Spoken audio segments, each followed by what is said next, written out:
Estamos con el mayor retirado del Ejército Popular Sandinista, Roberto Samcam.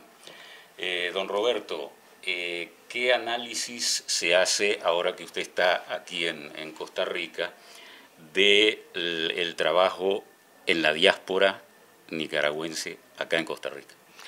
Sí, el trabajo actualmente con la diáspora nicaragüense aquí en Costa Rica tiene varias facetas. La primera es tratar de resolver el problema humanitario. Es decir, hay una gran cantidad de jóvenes que están aquí sin ninguna fuente de ingresos, sin empleo, sin la posibilidad de tener un empleo. Muchos de ellos están sin carnet de refugiados, es decir, su estatus migratorio es incierto. Están siendo apoyados humanitariamente por algunos organismos, pero hay un porcentaje importante de jóvenes y de exiliados que están en condiciones prácticamente de indigencia.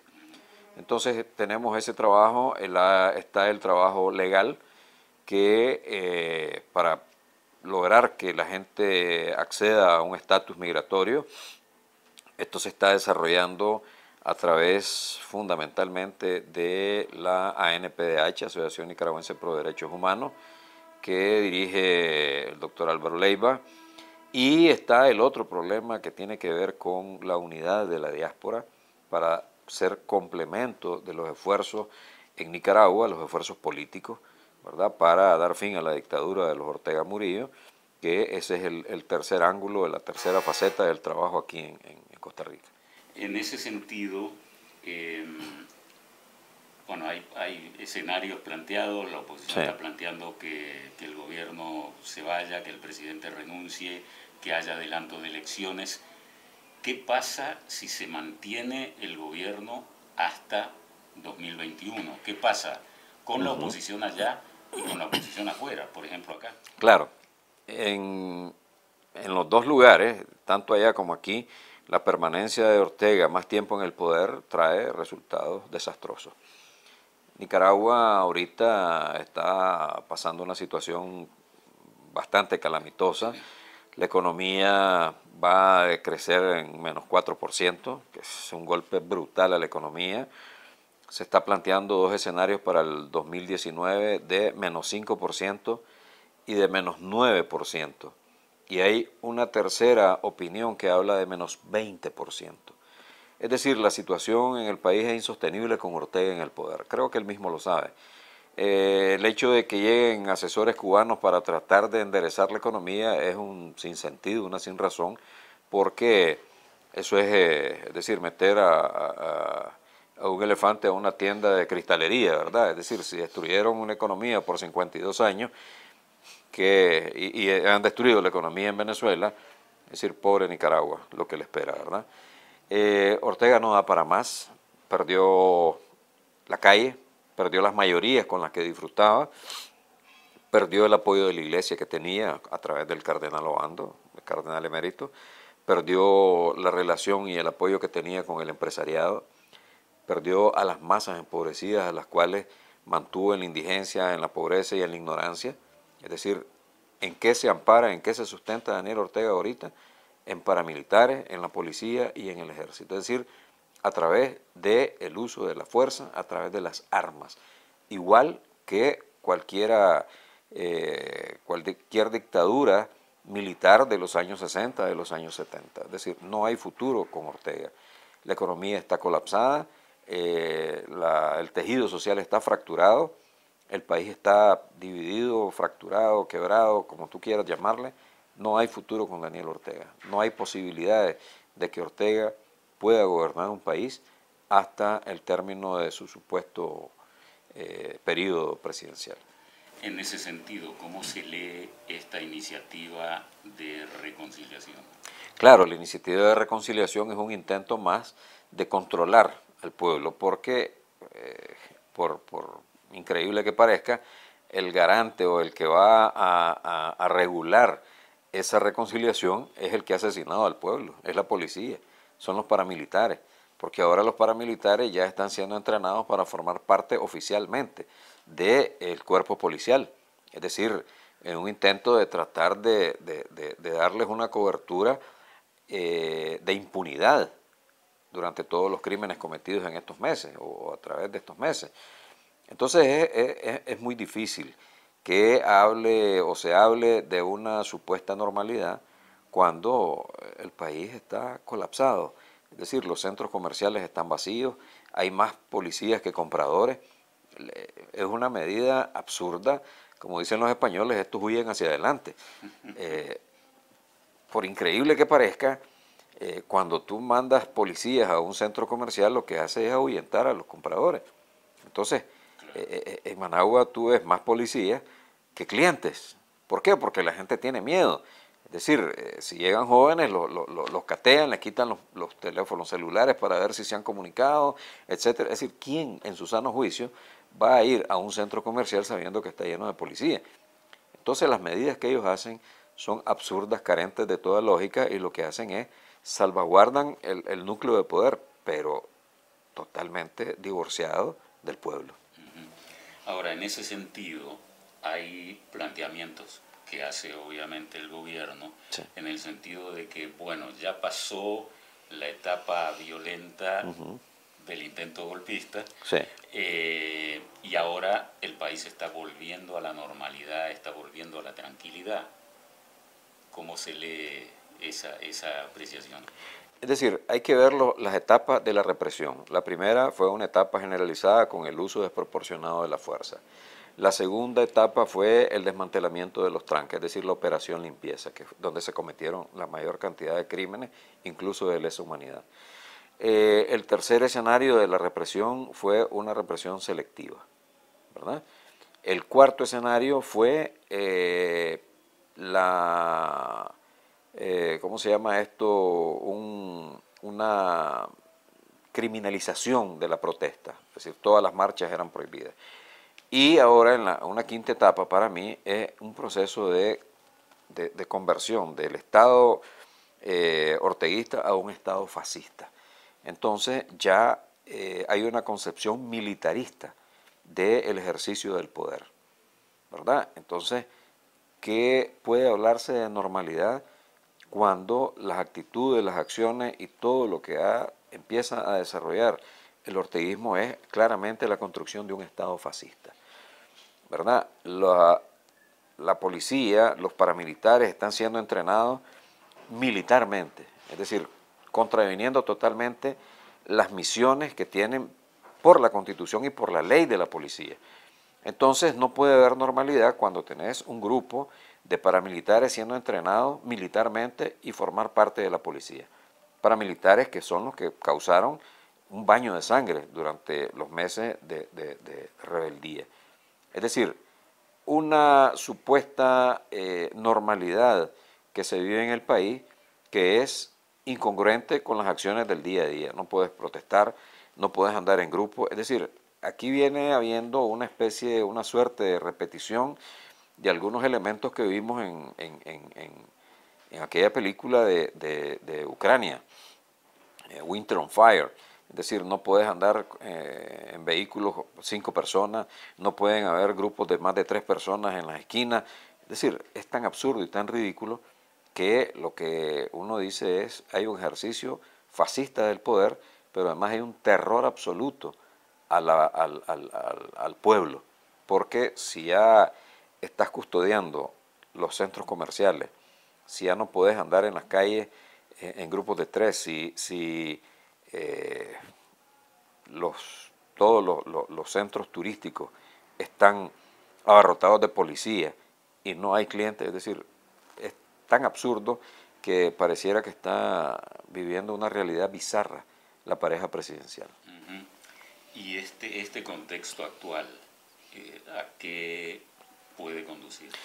¿O a qué está conduciendo? Claro, Ortega lo que está haciendo es preparando sus condiciones para una eventual negociación. Es decir, el que está más claro que tiene que negociar es Daniel Ortega y Rosario Murillo. No hay posibilidades de ampliar, digamos, o llegar hasta feliz término el 2022. o las elecciones del 2021 de noviembre. No hay posibilidades. Entonces él está creando sus propias condiciones. Primero, limpiar la mesa del diálogo. Presos, expulsados, vilipendiados, como el caso de la Iglesia Católica, en el exilio una buena parte. Entonces dice, ok, el diálogo está roto. No hay con quien yo pueda platicar. 1. 2. Trata de recomponer su relación con el gran capital. Empieza una orden de desalojo de todas las tierras que él mismo ordenó. Tercero, habla con Vinicio Cerezo del SICA y le dice, tendeme la mano. Aparta a la OEA, no deja entrar a Luis Almagro, saca al alto comisionado de las Naciones Unidas y le pide a Vinicio Cerezo que le ayude a una eventual negociación, que es lo que se está tramando ahorita. Agarra a todos los paramilitares y les dice, ahora ustedes son oficialmente miembros de la policía. Después que eran del narcotráfico, de los carteles, de la CIA, del MRS, del PLC, bueno, es decir, toda una retórica absurda, increíble y alada de los cabellos. Entonces, él está planteando su propio escenario de negociación, en la cual la parte más importante la va a llevar el elemento externo, es decir, a través del SICA como mediador, como garante, dejan en un papel secundario a la iglesia, va a condicionar quiénes son los sacerdotes o los curas que van a estar ahí, se quiere deshacer de Monseñor Báez, de Monseñor Álvarez, es decir, de Monseñor Mata, toda la gente que ha planteado una posición, digamos, firme, de señalamiento, y va a buscar sus propios actores. Eso no puede conducir a un diálogo, no puede conducir a una normalización, y eso hay que salirle al paso. Porque la situación realmente para Ortega, yo no veo gobernando un país con una economía decreciendo del 10%, negativo, es decir, menos 10%. Es decir, Ortega está claro que lo que se le viene encima es mucho peor de lo que está ahorita. Estamos hablando de que no hubo o fue una siembra, la cosecha de postrer y de apante, que son las últimas del año, en muy malas condiciones, no hay préstamos, la banca está a esto de colapsar, la banca comercial, es decir, hay serios indicios de que pueda quebrar. Es decir, ¿qué país es el que va a gobernar? ¿Verdad? Y la comunidad internacional va a permanecer impasible. Entonces Ortega está más claro que nosotros de eso y está preparando sus propias condiciones. ¿Y las condiciones serían para una negociación interna Con mediación, digamos, del SICA? Del SICA, okay. Internacional, ¿verdad? Y en todo esto, ¿qué papel está jugando o estaría jugando Estados Unidos? Esa es la pregunta del millón, porque me llamó mucho la atención el fin de semana pasado que ahí hubo una reunión en Washington de la diáspora mundial de nicaragüenses, ¿verdad?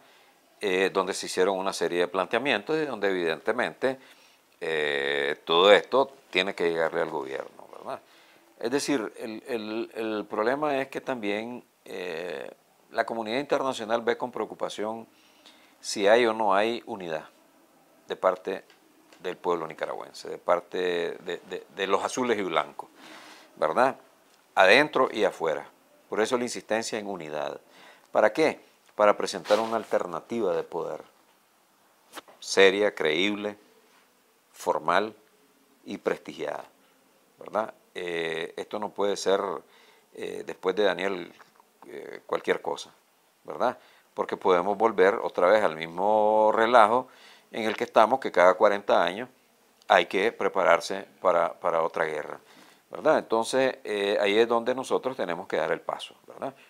Lo que pide la comunidad internacional, lo que piden los Estados Unidos es unidad. ¿Y el cambio de embajador tendría incidencia? ¿Cómo se ve al nuevo? Sí, es decir, totalmente, es una posición de 180 grados de diferencia. Es decir, he oído muchas